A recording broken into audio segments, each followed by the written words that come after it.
Milan 3-0 para cima da Inter de Milão. Vou comentar sobre esse jogo aqui nesse vídeo.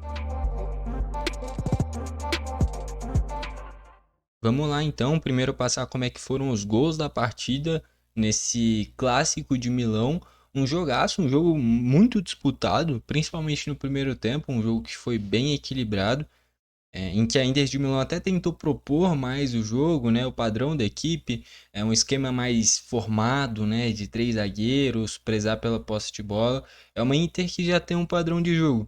E enquanto isso é um Milan que ainda se adaptando, querendo ou não, ao estilo de jogo do Sérgio Conceição. Ele está há menos de um ano no comando e o Milan vem lidando muito bem, principalmente nesses clássicos contra a Inter, desde a chegada do Sérgio Conceição.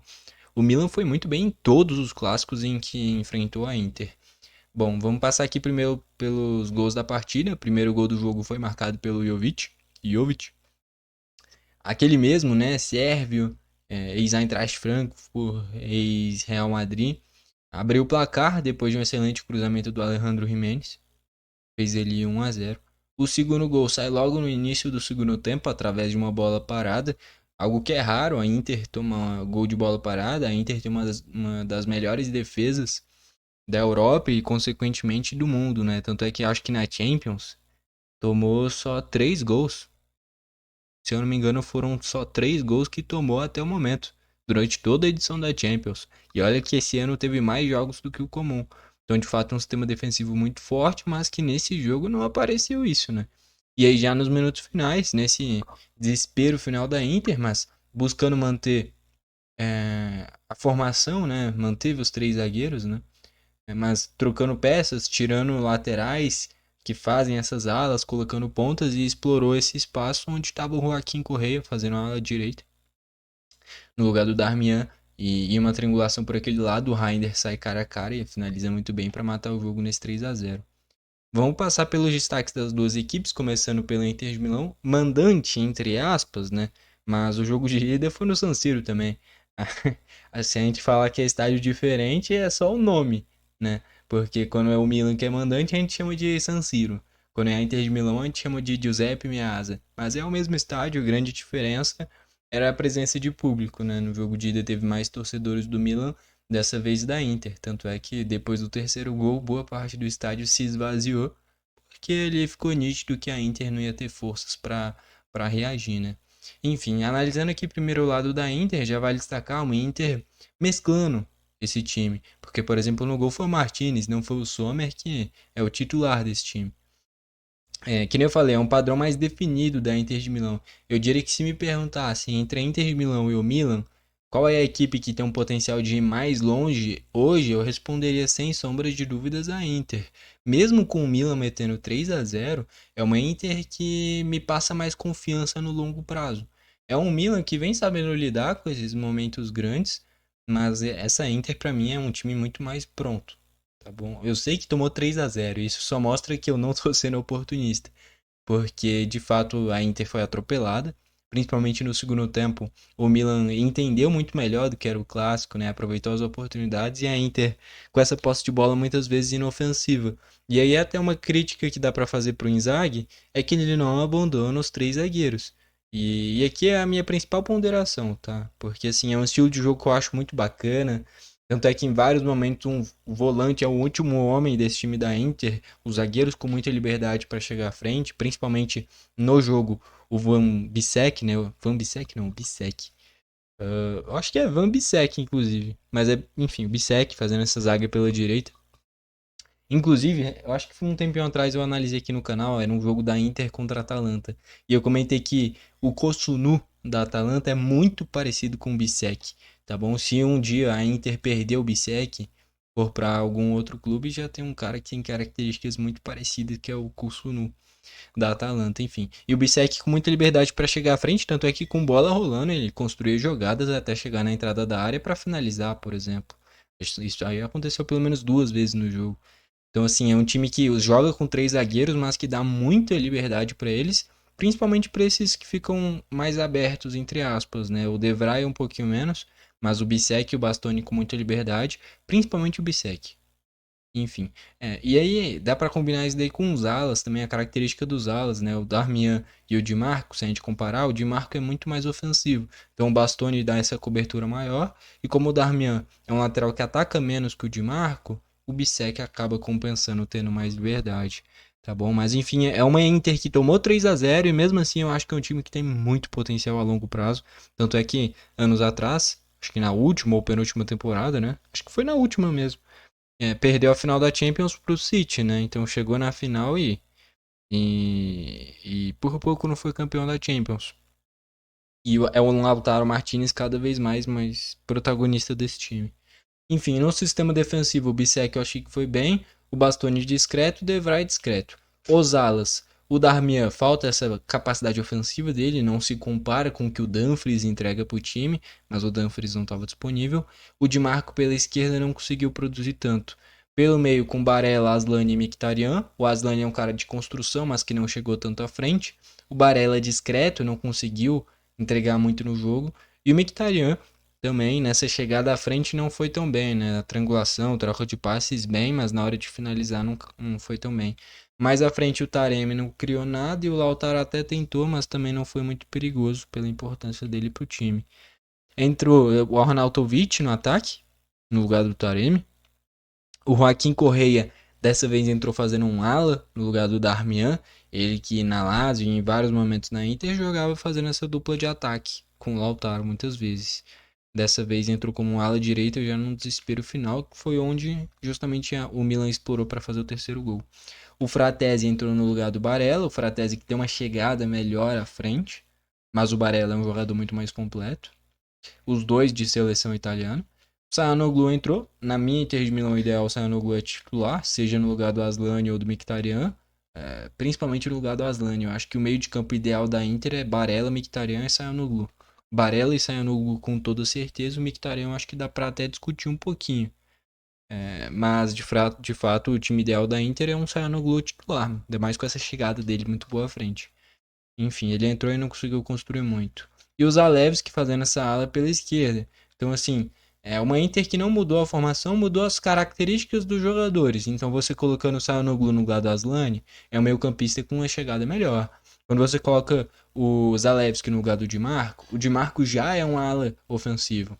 Entre o Zalewski, que é um cara ainda mais ofensivo, em vários momentos, na Roma mesmo, ele jogou de ponta. Na seleção da Polônia ele joga de ala porque também joga com três zagueiros. Mas se fosse jogar com uma linha de quatro defensores, ele não jogaria de lateral, ele jogaria de ponta. Então é um cara que é bem ofensivo e entrou no lugar do Di Marco. E o Joaquim Correa já num desespero final, entrando como um ala, não ter o cacuete defensivo e foi assim que o Milan explorou para fazer o terceiro gol. Tá bom? E aí olhando para o lado do Milan agora, o Manhã não foi muito exigido, mas quando foi exigido foi muito bem. Enquanto o Martinez, o que chegou no gol entrou, o Manhã, quando chegou, defendeu. Essa é a diferença de você ter um goleiro de um nível altíssimo como é o Manhã, enquanto a Inter estava com o Martinez, que eu vou comparar com o Ortega do Manchester City. Não é um cara horrível, mas se você precisar de um goleiro diferenciado que faça milagres e te salve, não é esse o cara. Já o Milan tem ele, que é o Manhã. A linha de defesa. Theo Hernandes fazendo essa ala pela esquerda. Aqui tá um sistema de quatro defensores, mas não foi o que aconteceu na prática. Theo Hernandes fazendo a ala esquerda, Pavlovic o zagueiro pela esquerda, o Gabi o zagueiro central, o Tomori o zagueiro pela direita, o Jimenez fazendo uma ala pela direita. Em alguns momentos vira uma linha de quatro defensores, sim, mas no que mais acontece é essa linha de três defensores com o Jimenez descendo para fazer uma ala. E aí a comparação do Jimenez vai ser com o Zalewski, por exemplo, que aí é um cara que é um ponta, mas nessa formação ele tem essa característica de jogar mais recuado. Enfim, sobre essa linha de defesa com o Pavlovic, o Gabi e o Tomori, os três zagueiros, o Pavlovic tecnicamente é bem mediano. De fato, o Milan jogou com três zagueiros medianos. O melhor deles é o Tomori. Mas o Gabi e o Pavlovic são zagueiros totalmente comuns. E conseguiram anular o Lautaro Martinez, o Taremi, o Arnautovic, todo mundo que chegou por ali, mesmo sendo jogadores comuns. Tá? Então, assim, são jogadores totalmente substituíveis. Tanto o Pavlovic quanto o Gabi. O Tomori, sim, é um cara mais importante pro time. Não sei se o Thiago estava à disposição. O Thiago entrou, cara. E o Thiago é um zagueiro, na minha visão, melhor do que o Pavlovic e o Gabia. Enfim. Acaba que o Pavlovic é canhoto, se eu não me engano. Isso pode ser um fator a mais para ele ser o titular, né? Jogar esse zagueiro pela esquerda. Enfim. Do meio para frente, o Theo Hernandes, que é uma válvula de escape muito importante para o Milan. Dessa vez não participou tanto, né? O meio de campo com o Fofana e o Reinders. O Fofana bem, principalmente defensivamente. E o Reinders com uma função mais defensiva dessa vez, né? Em vários momentos ele joga nessa posição do Pavlovic. O Jimenez não joga. E aí o Pulisic é aberto e o Leão do outro lado, né? Dessa vez o Pulisic circulando mais pelo meio. Enfim, Van Reinders com uma função defensiva maior e até por isso ele não chegou tanto quanto ele pode lá na frente, né? Mas já nos minutos finais, quando já tinha o Loftus-Cheek junto, por exemplo, ele tendo essa liberdade maior para pisar na área, pisou na área e fez gol. O Reinders tá jogando demais, tanto pela Holanda, ele já assumiu um protagonismo bacana, pelo Milan mais ainda. Talvez seja o melhor jogador do Milan na temporada. Dá para destacar aí o Reinders, dá para destacar o Manhã, e é isso, o Pulisic talvez, o Fofana bem constante, o Theo Hernandes também sempre importante. Um cara que decepciona na minha visão é o Rafael Leão, pela importância dele pro time em vários momentos, foi até reserva desse time.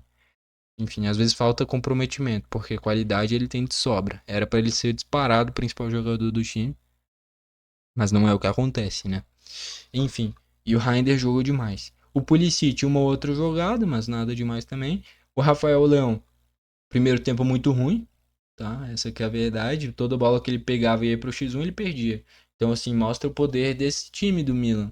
Mesmo com o seu principal jogador, tecnicamente, que os dois principais é o Leão e o Pulisic, e o Leão bem abaixo do que ele pode, principalmente no primeiro tempo, o Milan meteu 3-0 na Inter. Então, conseguiu suprir bem a falta de um jogo bom do seu principal jogador individualmente, né? Então, isso daí mostra a coletividade desse time do Milan.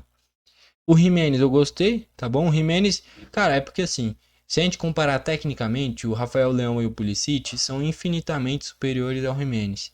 Mas a entrega, a vontade, a garra, esse poder de poder atacar e voltar para defender, o Jimenez tem bem mais do que o Leão e o Pulisic. Esse comprometimento tático, o Jimenez agrega muito, e tanto é que ele jogou o jogo todo. Tecnicamente ele tá longe de ser o melhor jogador do mundo. Mas, que nem eu falei, ele fez essa função como um ala direito em vários momentos. Então, ele ajudou muito na recomposição. O Jimenez fez um grande jogo e foi um baita cruzamento dele para o gol do Jovic, para abrir o placar. Bom, e o Jovic lá na frente é uma posição muito disputada, né? O Morata foi embora, é verdade, mas tem o Santiago Jimenez, um baita reforço mexicano vindo do AZ, e o Tammy Abraham, que entrou depois. Então, são três centroavantes bons brigando por posição, né? Nenhum que você olhe e fala é um dos melhores centroavantes do mundo, mas três caras que são bons, né? O Jovic não ia ser uma das maiores contratações da história do Real Madrid à toa. O Santiago Jimenez, o Milan pagou caro para tirar ele do AZ, metia gol a rodo, AZ não, do Feyenoord, né? Metia gol a rodo no Feyenoord. E o Abraham também surgiu muito bem no Chelsea, passou pela Roma, também é um bom centroavante. Então, assim, é um Milan que não tem nenhum centroavante absurdo, mas tem três bons centroavantes, né? E o Jovic foi efetivo, aproveitou as oportunidades e fez dois gols. Ganha muita moral com esses dois gols. Loftus-Cheek entrou no meio de campo, né? Chelsea, o Thiago entrou na zaga. Bartesaghi entrou só pro Reinders ser aplaudido, né? Logo depois do terceiro gol, o gol do Reinders, ele saiu imediatamente para a entrada do Bartesaghi. Entrou o João Félix do meio para frente e o Abraham lá na frente também. Tá bom? E ó, o Santiago Jimenez nem entrou, né? O Tio Quenz também, que é uma baita opção de drible. O Florenzi pra lateral também não. O Terratiano pro meio de campo também não. O Musa pro meio ou pra essa função do Jimenez. Ele já fez isso contra o Real Madrid no Bernabéu, quando o Milan venceu nessa temporada. Enfim, o Sotil é o que era atacante da Fiorentina, né? Tinha feito gol na Juventus nessa temporada já. E do lado da Inter, ó, o Pavard não jogou. E é um cara importante fazendo esse zagueiro pela direita. Disputando posição com o Bissek.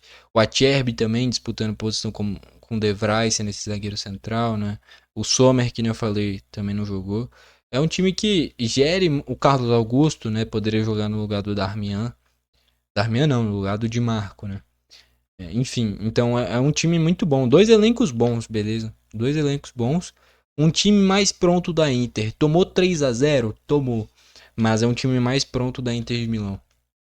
Beleza? Mesmo tendo tomado 3-0.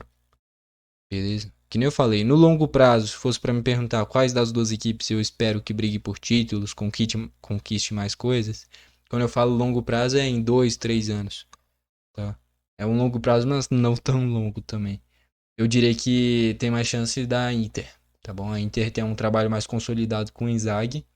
O Milan é um time que lida bem com jogos grandes, muito pelo peso da camisa. O Milan é gigante.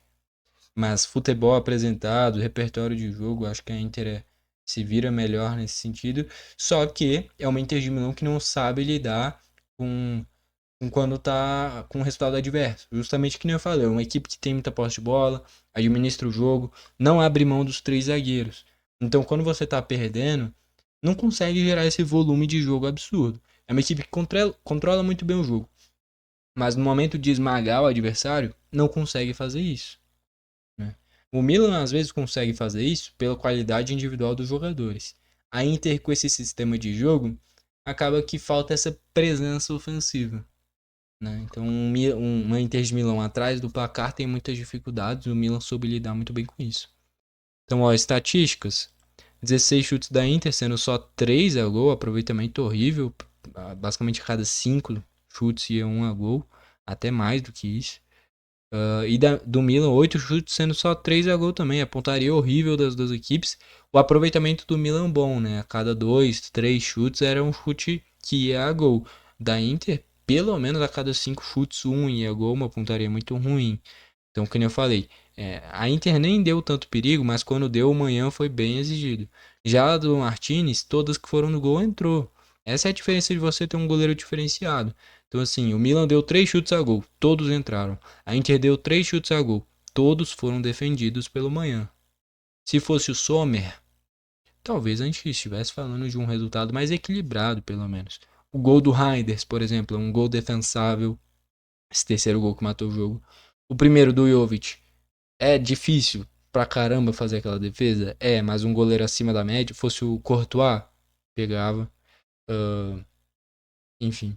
Então, assim, o Martinez nesse jogo, nesse clássico, não vai entregar o que o Sommer pode entregar. Enfim.